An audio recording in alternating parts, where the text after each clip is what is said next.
दलित बांधवांनो, ब्राह्मण लोकांना सवर्ण लोकांना हॅपी होली म्हणू नका, नाहीतर खून करणार ते.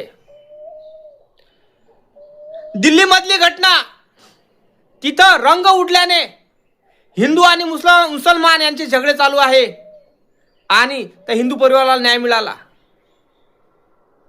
त्या मुसलमान घराण्याचं पुरा घर बरबाद करून टाकलं. तसं लखनौ मध्ये पण घटना घडली दादा.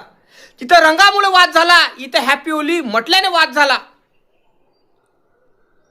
एक दलित बांधव एक सवर्ण बांधवाला म्हणतो हॅपी होली, तर तो म्हणतो की मी मोठा श्रेष्ठ, मी मोठ्या जातीचा आहे, तू कोण आहेस मला म्हणणारा. तर तिची बहीण टेरिसवर राहते, नाईटीवर राहते, तर ते किचन मधला चाकू घेऊन येते आणि तिच्या संग तिची माई येते. तर तिघा जणा मिळून त्या मुलाच्या पोटात चाकू खुपसते.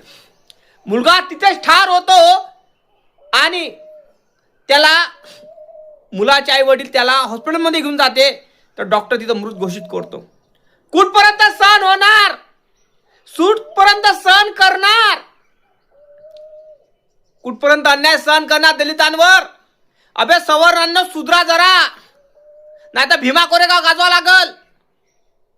हॅपी होली मुळे म्हटलं, हॅपी होली म्हटलं म्हणून त्याचा जीव घेतला आणि रंगाचे शिटे पडले दिल्लीला, तिथं त्याचा जीव घेतला. घटना सेम आहे आणि होलीच्या दिवशीच्या घटना आहे. विचार करा तुम्ही या गोष्टीचा.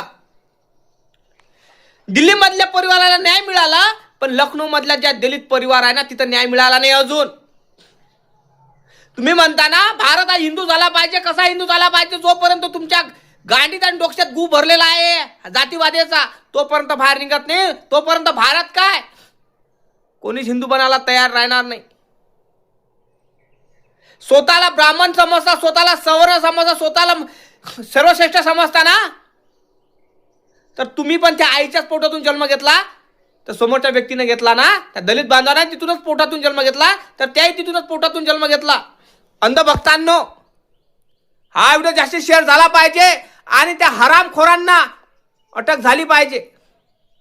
जय भीम, जय शिवराय, जय जवान, जय किसान, जय संविधान.